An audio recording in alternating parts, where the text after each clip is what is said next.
Madayo nga adlaw sa tanan Dabawenyo. Hilabay na sa ato mahigala sa unang distrito. Ani na pud ang inyong programa isip pagpadayon sa among kinasing-kasing nga panerbisyo publiko. Sulod sa usa ka oras, among ihatod kaninyo ang mga butang nga angay ninyong masayran. Mga impormasyon, maayong balita, drama ug makalingaw nga storya sa tagsa-tagsa ninyong komunidad. Kini si Atty. Carlo Nograles magkuyog-kuyog kita sa pagbisita sa inyong barangay aron masaksihan nato ang paglambo dinha sa inyong komunidad. Ug kini si Ching Amor nagatuo nga sa tatak sa kalampuan walay pili ang programa nga progresibo tungod ug alang kaninyo. Busa tan-awa kung giunsa nitandog kaninyo ang Kongreso sa Barangay. Karong semanaha, duawon ta ang usa ka barangay nga mas nailhan sa ngalan sa usa ka general. Kinsa ug asa kini? Tutok na. Ila-ilahon ta ang Barangay of the Week. Sa mga ulahing tuig, sa wala pa mabawi sa kamot sa mga Kastila, ang tibuok Pilipinas, usa ka batang general ang namuno sa iyang kaugalingong kasundaluhan. Siya ang mipuli ug namuno sa revolusyon tapos madakop sa mga Amerikano si Emilio Aguinaldo. Siya si General Miguel Malvar. Sa paglabay sa mga tuig, gila ang iyang kabayanihan, ubay-ubay nga mga lugar ug kadalanan ang gihinganlan sunod sa iyang ngalan. Ug dinhi sa dakbayan sa Davao, may usa ka barangay nga gitanyag ngadto sa iyang mahinungdangong papel sa Philippine Revolution, ang Barangay General Malvar 7-A. Ang kapiyastahan sa barangay dungan sa adlaw nga tawhan ni General Malvar. Kini ginasaulog matag ka 27 nga adlaw bulan sa Setyembre. Gitukod ang barangay kaniadto pang dekada 60. Ang mga unang lumulupyo niining lugara, mga migrante nga naggikan sa Cebu, Bohol, Leyte, Negros Occidental, Batangas, Ilocos, mga silingang probinsya sama sa Davao del Norte, del Sur ug Oriental. Lakipod nila ang mga nitibong bagobo gikan sa Kalinan. Sa pagkakaron, ang barangay aduna nay kapin 1,000 nga mapanimalay ug dili moubos sa kapin 5,000 nga mga residente. Gipalibutan sa mga nagkalilaing barangay ang General Malvar.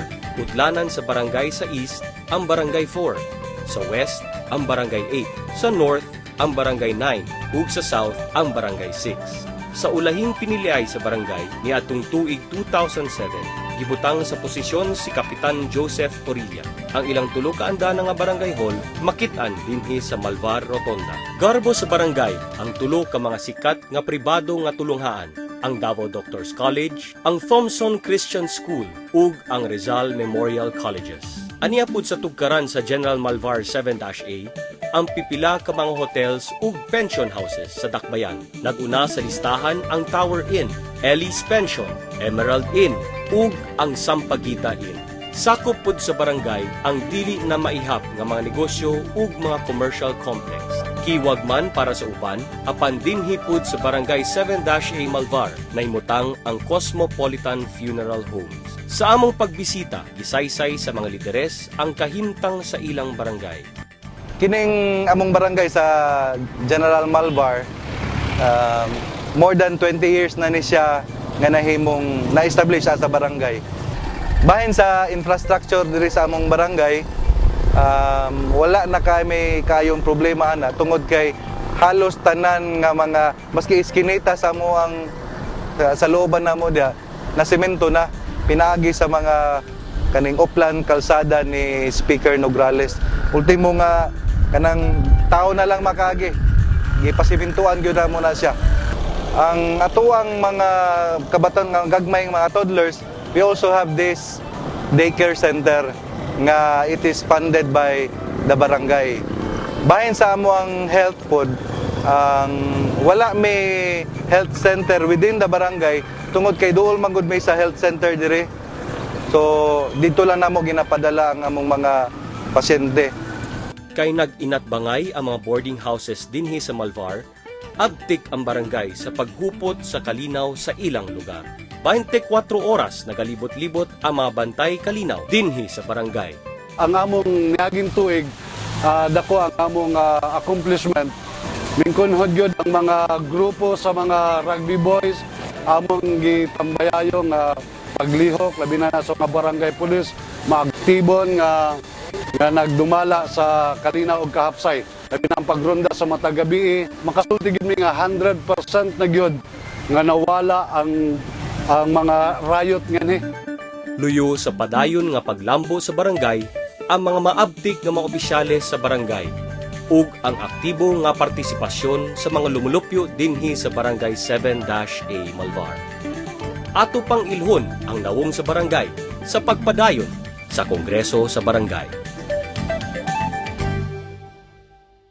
Dinhi sa barangay 7-A Malvar, na mga tao nga naghatag og bili sa basura. Kinsa sila ayag buhi mobalik ang kongreso sa barangay.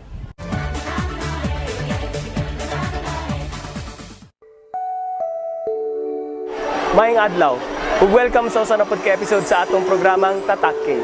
Karong adlaw atong i-feature ang medical mission ni Speaker Boy Nograles dinhi sa barangay 76-A Bukana. Kining proyekto ay sakop lang gihapon sa Oplan Kalusugan Program ni Speaker Boy Nograles. Diin nakahatag kita og libreng konsultasyon ug libre mga tambal sa 1,115 patients nato dinhi sa maong barangay. Salamat og dako kay Attorney Carlo Nograles kay gitagaan jud mi niag tambal og naatiman jud niya ang akong kauban diri nga mga taga barangay 76-A. Nagpa-check up mi sa among mga sakit. Bisag katong walay mga sakit. Tungod kay kami kulang sa among pagpapatik up dito sa private nga doktor. Ug kami nagapasalamat sa ato mga volunteer doctors sa Davao Medical Center ug sa PNP Regional Office 11 ug sa mga volunteer nursing students nato sa Brokenshire College of Nursing. Ug mabkat to naglangkob sa atong programa kini si Atty. Carlo Nograles. Magkita-kita na punta sunod semana din sa Tatak K.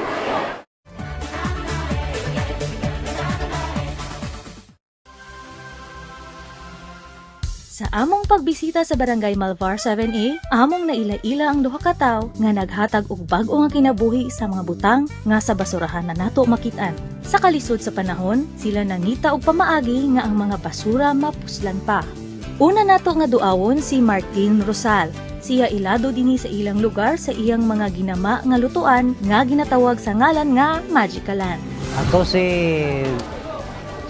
Martin Rosal, nagpuyo sa Barangay 7, Lastimusa Ali. Kaning super kalan, akong naibinto ni. Yatong 2004, kaya nagmahal mag-usaw na gasol. Mo hindi nakaimbento ka ni, nakakita ko sa uban, pero mas murag ipalagwan pa na ako ang ilang imbento. Sa walay hunong nga pagtaas sa presyo sa LPG, imbis mo hunong na lang og luto og sa pinakaduol na lang nga karinderya mapalit og sudan, di Kuya Martin na kauna-huna nga mangita og pamaagi nga makaluto gamit ang mubog nga budget. Og siya migama og usa ka lutuan nga iyang ginatawag nga Magicalan. Kini hinimo gikan sa paso nga makit-an sa atong mga lataran ug uban pang mga scrap materials. Ang mga materialis ani kaning disposable nga priyon, saka yung sugangan, steel plate, kaang, mayroong stainless sa baba, double siya double para hindi malata ba. Ito, steel, rivets mo, or either screw.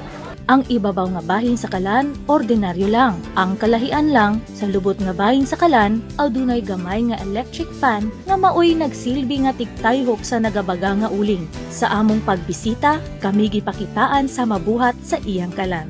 Itudloan niya kami kung unsaon paggamit sa maong imbensyon. Una, ang pagbutang og gamay nga kahoy og usa ka kumuan nga uling humanyab-an og gamay nga gas. Sindihan, pabagahon kadyot, humanyab-an pag-usab og usa ka kumo nga uling. Mahuman ang pipila ka minuto, mibukal na ang atong gipainit nga tubig gamit ang atong Magicalan. Kung atong kwentahon, ang tibuok nga Magicalan mo kantidad lang og 500 to 600 pesos. Ug ang uling nga gikinahanglan sa pagluto dili lang moabot sa 3 pesos. Sakto lang gayud kining Magicalan alang sa mga nagapanghita o pamaagi nga makatipid sa pangadlaw-adlaw nga galastuson.